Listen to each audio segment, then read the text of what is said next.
Alright, so let's pretend like this that you see right in front of you is the lining of a dirndl. And I would have flipped the lining over to the back side, and I've got interfacing on this whole lining. To do the boning, you take a piece of the fabric that the boning comes in the cloth and cut a piece the length of the bodice from raw edge to raw edge. In this case, it's about, I don't know, 8 inches, something like that. Cut that piece, okay? And just kind of set it aside. Then you're going to get a piece of the boning, the actual plastic that comes in the casing, and you need to cut that piece so that it goes from about the seam allowance, the stitch line up here to the stitch line up here. And it's going to be about an inch shorter than the casing that you're going to use. So for each side of the dirndl, you're going to have a piece of boning, the plastic part, and a piece of the casing, the fabric part. Okay, to begin sewing the casing on, you have some choices. If you want, you can sew it right on the seam line where the center front is sewn to the side front. You can put it right on the seam line if you want, because that is right where the bust line is. Or you can have it a little bit to the right or a little bit to the left. It's your choice. So just for the sake of this demonstration, I'm going to sew it a little bit to the right. There's several ways you can sew this on. If you want to, you could just take your casing and lay it up into the seam allowance and sew right across the end of it in the seam allowance. Or if you want, you could flip it the other way, up like this, and then you could sew the end of the casing right here and then fold it down. That's the way I frequently do. But this way is okay too. You just end up with a little more bulk up high, depending on how you're going to finish off your neckline. If you'll finish with double fold bias tape, you might like it up like this, and if you finish it with piping, maybe you want to have it down a little lower out of the way because there's already a lot of bulk there. It's up to you.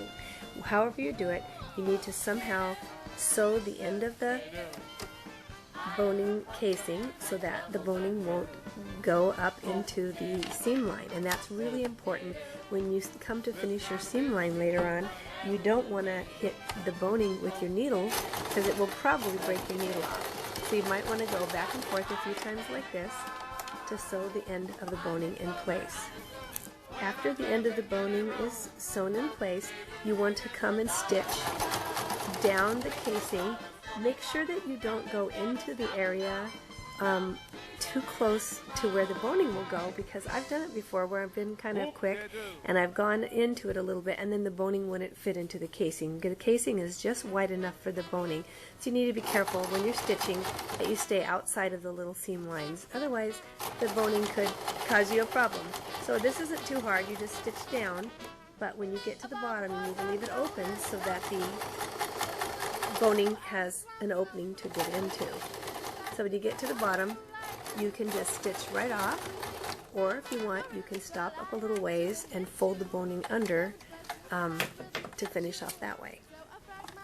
Now I'm going to sew down the second side of the boning to make sure that it is in too. You want the boning to be very sturdy, you want it to stay put, so you'll do that. And it is a good idea, depending on the color of the fabric, to have your bobbin string match your lining, although no one's probably going to see it, but it just looks nicer. Okay, so you have both ends, both sides of the boning sewn in, and the end is open. Once the casing's sewn, then you might want to lay your boning right next to it and make sure that you cut it so that it is very, very easily going to miss the seam allowance both on the top and the bottom. Because on the top, you're either going to sew piping or double fold bias tape or something, and on the bottom, you're going to sew the skirt. You want to make sure that this, both on the top and the bottom, that it's not going to be in the way of the seam allowance, because if it does, it just causes you trouble when you obviously hit it with your needle and you break your sewing machine needle off. So once you have your boning cut the right length, such as I have, then you can insert it into the casing, finishing off your edges with double fold bias tape. But usually if I'm going to do piping along the neckline and piping along the armholes, I have to turn that whole bodice the right side out, passing it through this kind of a tight channel. If I'm doing my edges that way, I'll wait to put my boning in until after I've turned the bodice the right side out. Otherwise it's really hard to do. And so since when you do that, this whole bottom area is still open, you still can stick your boning in, so you can wait for a little while to do that. Now when it comes to the bottom, if you want to, you can just take your sewing machine and stitch sideways like this to keep the boning in, or if you want, you could just fold it under and stitch it, but either way it works out just fine as long as you make sure you stitch it in such a way that it doesn't get in the way of your seam allowance.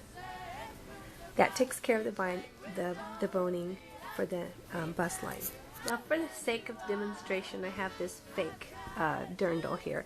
On the one side I have sewn piping in the armholes and along the neckline. The other side I didn't. I'm going to use this as kind of a teaching model. I'm going to show you how I do boning along the zipper. I've already got the boning in on the sides. Now first thing I do is I'd match the top of the zipper up and go down and make sure everything lines up. This particular dirndl, which is all just a fake one, I'm going to use a little short zipper, which is I think a 12-inch.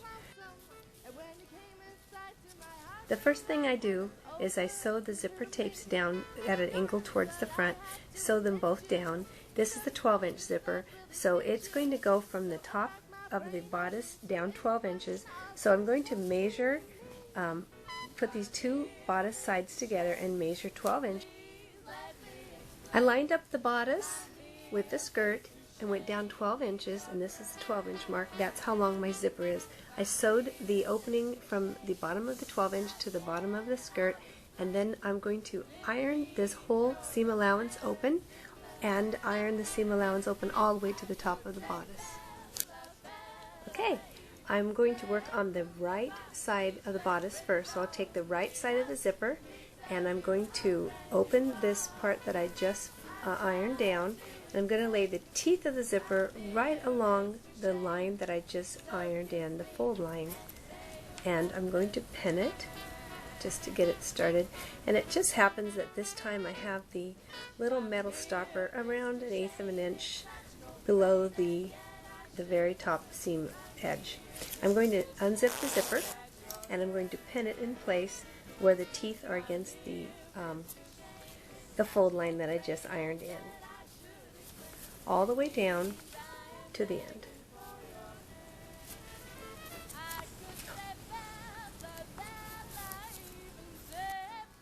Now that the zipper is pinned on, I'm going to zip it up, and I'm going to, since it's flat, it's really easy to sew. I'm going to sew very close to the teeth, all the way down to the zipper tape comes to an end. And as I get to the bottom, I'm just going to go ahead and sew right off into the seam allowance on that same right side of the dirndl. This is what it looks like after I sewed the first half of the zipper. The first half is sewn on all the way down to the end, and it trails off into the seam allowance. Now I have the second half pinned, and it will trail off into the seam allowance too. So I'm going to sew from the top down here, and I'm sewing again very close to the teeth, all the way down through the seam allowance. Now that I have both sides of the zipper done, I just take one of the casings from the boning, and I'm going to sew it in this little extra piece of seam allowance because I sewed my zipper this different way.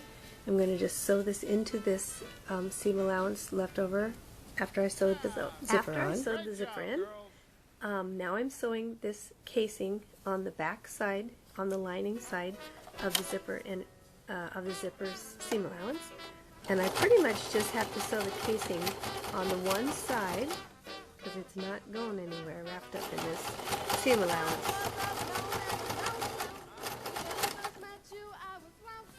And when it gets to the top, I'll just turn and I'm going to stitch across the end, and it's not going to get in the way of the zipper. And there we go. And I'm going to insert the boning from the bottom side.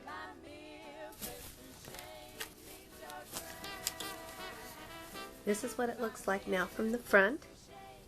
And when I roll this zipper around to this direction, you can see the zipper.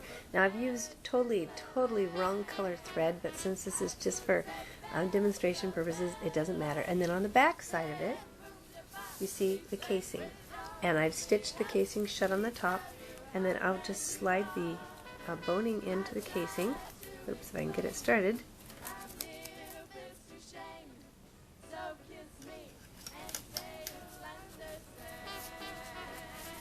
There we go. Now after you get your boning into the casing the size that you want it to be, you cut it off at the bottom, and then here's the tricky part. Not tricky bad, tricky good. You roll this whole thing in, and you can feel the rigidity of the boning in there. And then you can adjust this seam allowance how much you want to cover the teeth. Like for instance, if I were to make a dress with a lot of zipper with this white color, we'd not want to see it. So then we'll stitch here on the outside, and the boning will be all encased in the seam allowance, and you won't see it, but you'll feel its effect. It's very sturdy. So you see I have the casing for the boning on the seam allowance that's left over from sewing on the zipper real close to the teeth. This rolls around, and you pin it in, well actually it rolls around, you put the boning in, and then stitch the bottom so it won't come out and move anywhere around, and then you top stitch usually on the front side, as you can see I did here with red.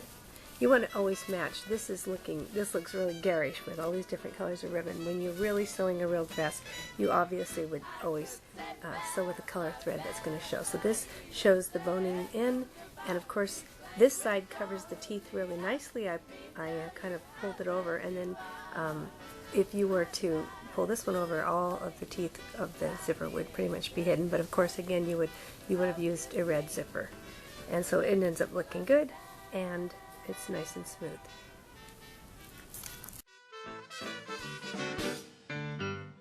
Yeah, great job, girls.